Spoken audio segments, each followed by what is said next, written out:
저주하려고 입을 열었는데 축복밖에 할 수 없었습니다. 이스라엘을 저주하기 위해 무려 42마리의 제물이 드려졌습니다. 모압 왕은 유명한 복술가를 불렀고 장소까지 3번이나 바꾸었습니다. 그러나 발람이 입을 열 때마다 오히려 축복이 쏟아졌습니다. 왜 하나님께서는 저주하려는 바로 그 자리에서 복을 선포하게 하셨을까요? 민수기 23장은 묻습니다. 하나님이 복 주신 것을 과연 누가 뒤집을 수 있는가? 민수기 22장에서 모압 왕 발락은 이스라엘을 두려워하여 복술과 발람을 불러 저주하려 했습니다. 발람도 더 큰 보상과 명예에 이끌려 결국 모압까지 왔습니다. 그리고 발락에게 말합니다. 제단 7을 쌓고 수송아지 7마리와 순양 7마리를 준비하소서. 그리고 말합니다. 여호와께서 혹시 오셔서 나를 만나시리니. 발람은 여전히 많은 재물과 종교 행위로 신의 마음을 움직일 수 있다고 생각했습니다. 발람은 하나님께 자신이 7제단과 재물을 준비했다고 말합니다. 그러나 하나님께서 나타나신 것은 그 제사에 감동하셨기 때문이 아닙니다. 오히려 하나님께서 발람의 계획을 장악하셨습니다. 여호와께서 발람의 입에 말씀을 주시며 이르시되 발락에게 돌아가서 이렇게 말할지니라. 발람은 하나님을 이용하려 했지만 하나님께서는 오히려 발람의 입을 사용하셨습니다. 저주하려던 입이 하나님의 말씀에 붙잡힌 것입니다. 발락과 모압의 고관들은 저주를 기대하며 기다렸습니다. 그러나 발람의 입에서는 정반대의 말이 나왔습니다. 하나님이 저주하지 않으신 자를 내가 어찌 저주하며 여호와께서 꾸짖지 않으신 자를 내가 어찌 꾸짖으랴.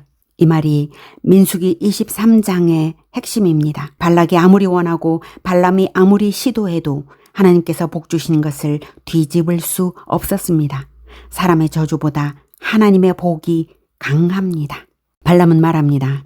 이 백성은 홀로 살 것이라. 이것은 이스라엘이 본질적으로 다른 민족보다 우월하다는 뜻이 아닙니다. 하나님께서 그들을 자신의 언약 백성으로 구별하셨다는 뜻입니다.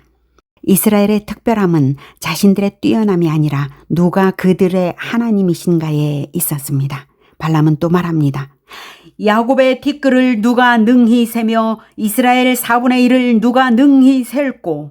아브라함의 자손을 땅의 티끌처럼 많게 하시겠다는 하나님의 약속이 이루어지고 있었습니다. 발락은 그 백성을 약화시키려 했지만 하나님은 오히려 번성을 선포하셨습니다. 그러자 발람은 말합니다. 나는 의인의 죽음을 죽기 원하며 나의 종말이 그와 같기를 바라노라. 그러나 발람은 의인의 마지막을 원하면서도 의인의 길은 걷지 않았습니다. 훗날 그는 이스라엘의 칼에 죽게 됩니다. 바른 말을 안다고 바른 삶을 사는 것은 아닙니다. 복된 마지막을 원한다면 오늘 하나님의 말씀에 순종해야 합니다. 첫 번째 축복을 들은 발락은 분노했습니다. 그러나 포기하지 않고 발람을 다른 곳으로 데려갑니다. 이번에는 이스라엘 전체가 아니라 일부만 보이는 곳이었습니다. 그리고 또 7제단을 쌓고 제물을 드렸습니다. 발락은 장소를 바꾸면 결과도 바뀔 것이라 생각했습니다. 그러나 문제는 장소가 아니었습니다. 장소를 바꾼다고 하나님의 뜻이 바뀌는 것은 아닙니다. 그래서 하나님께서 말씀하십니다. 하나님은 사람이 아니시니 거짓말을 하지 않으시고 인생이 아니시니 후회가 없으시도다. 쉽게 말하면 이렇습니다. 발락아, 내가 장소를 바꾼다고 내가 바뀌는 것이 아니다. 재물을 더 드린다고 내 약속을 뒤집을 수도 없다. 그리고 선언하십니다. 그가 주신 복을 내가 돌이키지 않으리라. 이어 놀라운 말씀이 나옵니다. 야곱의 허물을 보지 아니하시며 이스라엘의 반역을 보지 아니하시는도다. 여호와 그들의 하나님이 그들과 함께 계시니. 이 말씀은 이스라엘에게 죄가 없었다는 뜻이 아닙니다. 민수기에서 하나님은 그들의 죄를 분명히 책망하고 징계하셨습니다. 그러나 지금은 이스라엘을 저주하려는 대적 앞에서 말씀하고 계신 것입니다. 하나님께서는 자기 백성을 발락이 원하는 것처럼 저주받아야 할 백성으로 내어주지 않으셨습니다. 왜입니까? 여호와 그들의 하나님이 그들과 함께 계시니. 이스라엘의 안전은 그들의 완벽함이 아니라 언약을 지키시는 하나님의 신실하심에 있었습니다. 여기서 놀라운 사실이 있습니다. 이스라엘은 이 모든 일을 전혀 모르고 있었습니다. 산 위에서 발락이 자신들을 저주하려는 것도, 발람이 제단을 쌓고 있다는 것도 몰랐습니다. 그런데 그들이 아무것도 모르는 동안에도 하나님은 일하고 계셨습니다. 백성이 저주를 막아달라고 기도해서 막힌 것도 아닙니다. 그들은 위험이 있는지도 몰랐습니다. 그러나 하나님께서는 저주를 막고 축복을 선포하셨습니다. 우리가 모르는 곳에서도 하나님은 자기 백성을 위해 일하십니다. 발람은 선포합니다. 야곱을 해할 점술이 없고 이스라엘을 해할 복술이 없도다. 이스라엘에게 특별한 영적 능력이 있다는 뜻이 아닙니다. 그들을 지키시는 하나님이 발람의 모든 복술보다 크시다는 뜻입니다.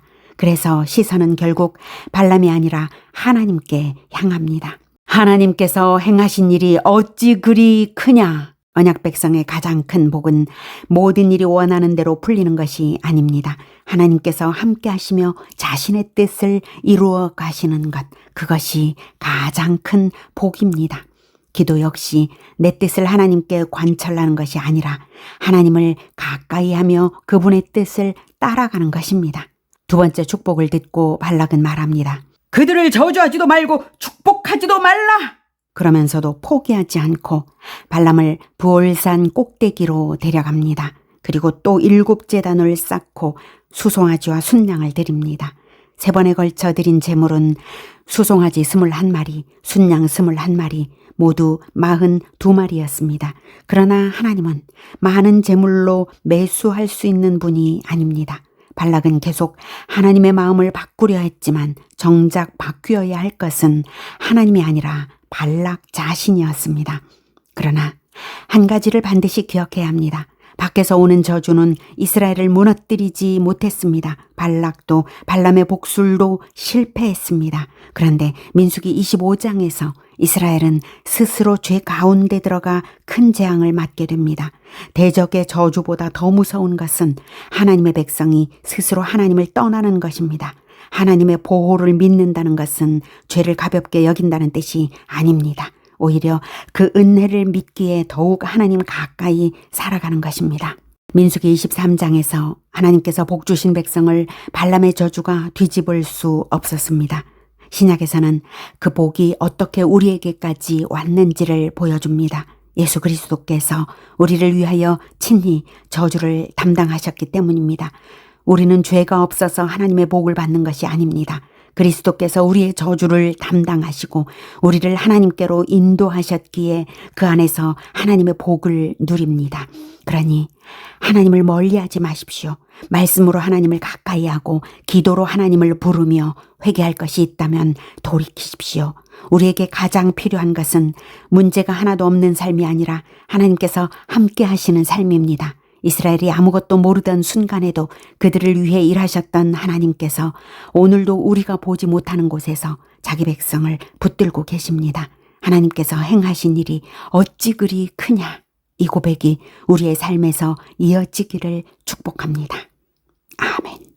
오늘 말씀을 가족이나 공동체와 함께 보고 계시다면 이 질문을 나누어 보십시오. 나는 지금 눈앞의 상황을 보고 있는가? 아니면 하나님의 신실하심을 더 믿고 있는가? 서로 나눈 후 보이지 않는 순간에도 우리를 지키시고 그리스도 안에서 주신 복을 끝까지 이루시는 하나님을 신뢰할 수 있도록 함께 기도해 보십시오. 이어서 민수기 23장 말씀 전체를 함께 듣겠습니다.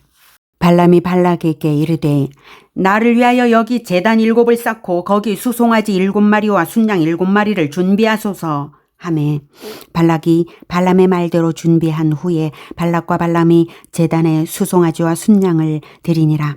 발람이 발락에게 이르되 당신의 번제물 곁에 서소서. 나는 저리로 가리이다. 여호와께서 혹시 오셔서 나를 만나시리니 그가 내게 지시하시는 것은 다 당신에게 알리리이다 하고 언덕길로 가니 하나님이 발람에게 임하시는지라. 발람이 아뢰되 내가 7제단을 쌓고 각 제단에 수송아지와 순양을 드렸나이다. 여호와께서 발람의 입에 말씀을 주시며 이르시되 발락에게 돌아가서 이렇게 말할지니라. 그가 발락에게로 돌아간즉 발락과 모압의 모든 고관이 번제물 곁에 함께 섰더라. 발람이 예언을 전하여 말하되 발락이 나를 아람에서 모압 왕이 동쪽 산에서 데려다가 이르기를 와서 나를 위하여 야곱을 저주하라. 와서 이스라엘을 꾸짖으라 하도다. 하나님이 저주하지 않으신 자를 내가 어찌 저주하며 여호와께서 꾸짖지 않으신 자를 내가 어찌 꾸짖으랴. 내가 바위 위에서 그들을 보며 작은 산에서 그들을 바라보니 이 백성은 홀로 살 것이라. 그를 여러 민족 중에 하나로 여기지 않으리로다. 야곱의 티끌을 누가 능히 세며 이스라엘 4분의 1을 누가 능히 셀고 나는 의인의 죽음을 죽기 원하며 나의 종말이 그와 같기를 바라노라. 하매 발락이 발람에게 이르되 그대가 어찌 내게 이같이 행하느냐. 나의 원수를 저주하라고 그들을 데려왔거늘 그대가 오히려 축복하였도다. 발람이 대답하여 이르되 여호와께서 내 입에 주신 말씀을 내가 어찌 말하지 아니할 수 있으리까. 발락이 말하되 나와 함께 그들을 달리 볼 곳으로 가자. 거기에서는 그들을 다 보지 못하고 그들의 끝만 보리니 거기서 나를 위하여 그들을 저주하라. 하고 소빔들로 인도하여 비스가 꼭대기에 이르러 7 제단을 쌓고 각 제단에 수송아지와 순양을 드리니 발람이 발락에게 이르되 내가 저기서 여호와를 만나 뵐 동안에 여기 당신의 번제물 곁에 서소서 하니라. 여호와께서 발람에게 임하사 그의 입에 말씀을 주시며 이르시되 발락에게로 돌아가서 이렇게 말할지니라. 발람이 가서 본즉 발락이 번제물 곁에 섰고 모압 고관들이 함께 있더라. 발락이 발람에게 이르되 여호와께서 무슨 말씀을 하시더냐. 발람이 예언하여 이르기를 발락이여 일어나 들을지어다. 십볼의 아들이여 내게 자세히 들으라. 하나님은 사람이 아니시니 거짓말을 하지 않으시고 인생이 아니시니 후회가 없으시도다. 어찌 그 말씀하신 바를 행하지 않으시며 하신 말씀을 실행하지 않으시랴. 어찌 그 말씀하신 바를 행하지 않으시며 하신 말씀을 실행하지 않으시랴. 내가 축복할 것을 받았으니 그가 주신 복을 내가 돌이키지 않으리라. 야곱의 허물을 보지 아니하시며 이스라엘의 반역을 보지 아니하시는도다. 여호와 그들의 하나님이 그들과 함께 계시니 왕을 부르는 소리가 그 중에 있도다. 하나님이 그들을 애굽에서 인도하여 내셨으니 그의 힘이 들소와 같도다. 야곱을 해할 점술이 없고 이스라엘을 해할 복술이 없도다. 이때에 야곱과 이스라엘에 대하여 논할진대 하나님께서 행하신 일이 어찌 그리 크냐 하리로다. 이 백성이 암사자같이 일어나고 수사자같이 일어나서 움킨 것을 먹으며 죽인 피를 마시기 전에는 눕지 아니하리로다. 하매 발락이 발람에게 이르되 그들을 저주하지도 말고 축복하지도 말라. 발람이 발락에게 대답하여 이르되 내가 당신에게 말하여 이르기를 여호와께서 말씀하신 것은 내가 그대로 하지 않을 수 없다고 하지 아니하도이까. 발락이 발람에게 또 이르되 오라 내가 너를 다른 곳으로 인도하리니 네가 거기서 나를 위하여 그들을 저주하기를 하나님이 혹시 기뻐하시리라. 하고 발락이 발람을 인도하여 광야가 내려다 보이는 부올산 꼭대기에 이르니 발람이 발락에게 이르되 나를 위하여 여기 7 제단을 쌓고 거기 수송아지 7마리와 순양 7마리를 준비하소서. 발락이 발람의 말대로 행하여 각 제단에 수송아지와 순양을 드리니라.